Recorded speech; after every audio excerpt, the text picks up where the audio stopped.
donc, il faut emprunter à bon escient.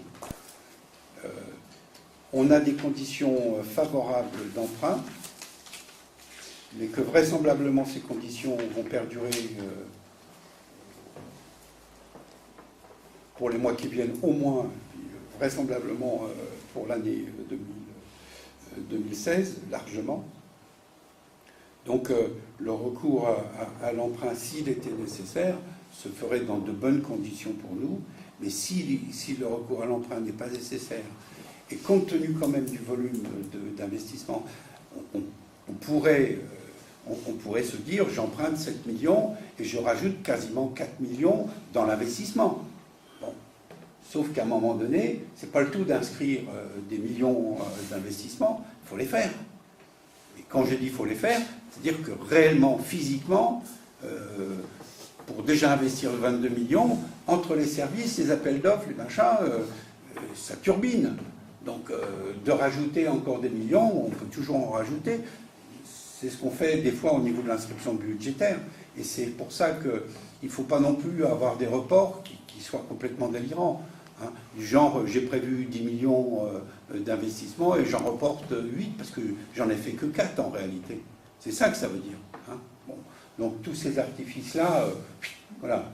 Moi, j'ai viré tout ça pour être vraiment très clean vis-à-vis de mes collègues pour dire non, si on a besoin, on emprunte et on est en capacité de le faire dans de bonnes conditions.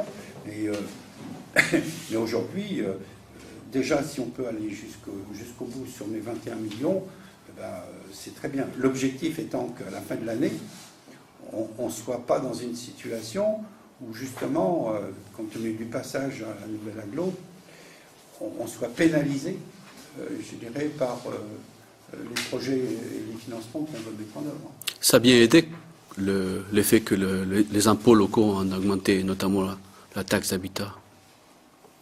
L'année dernière, vous avez changé. Ça a aidé un petit peu à rééquilibrer ce que vous présentez aujourd'hui. Mécaniquement. On n'a pas fait l'exercice. Enfin, on l'a fait pour nous. Voilà. Si on n'avait pas augmenté les impôts, je ne pouvais pas faire mon budget cette année. Oui, voilà, ce que je dis, c'est que heureusement qu'il y a eu cette augmentation d'impôts. C'était impossible de faire autrement. Impossible. Voilà. Mais c'est ce que j'ai répété quand l'année dernière, et surtout à tous mes collègues. C'est comme quand je suis devenu maire en 2001, que j'ai augmenté puissamment les impôts. Je le fais une fois, je ne le ferai pas deux. D'accord. Voilà. Il était impératif de le faire. Je l'ai fait au moment opportun pour nous donner une marge de manœuvre.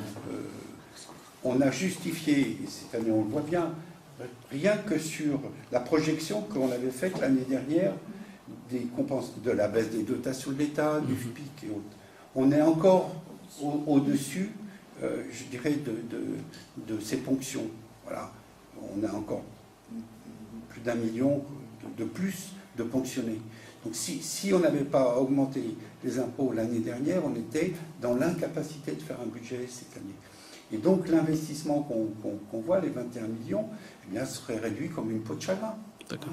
Et quelque part, ça solde les années depuis le début de l'aglo, ça solde tous les petites erreurs qu'il peut avoir, des malentendus quand même. Notamment sur la voirie, quoi. Le problème des voiries, c'est quand même important, ça.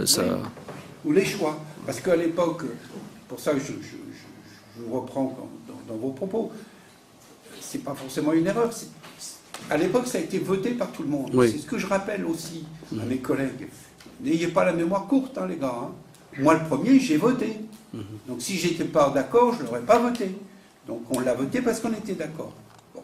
Donc, c'est pas une responsabilité que je reporte sur le président Saurin à l'époque ou Pierre Cardot.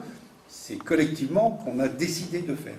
Sauf qu'il était temps, grand temps, d'arrêter et de passer à autre chose et de solder tout ça.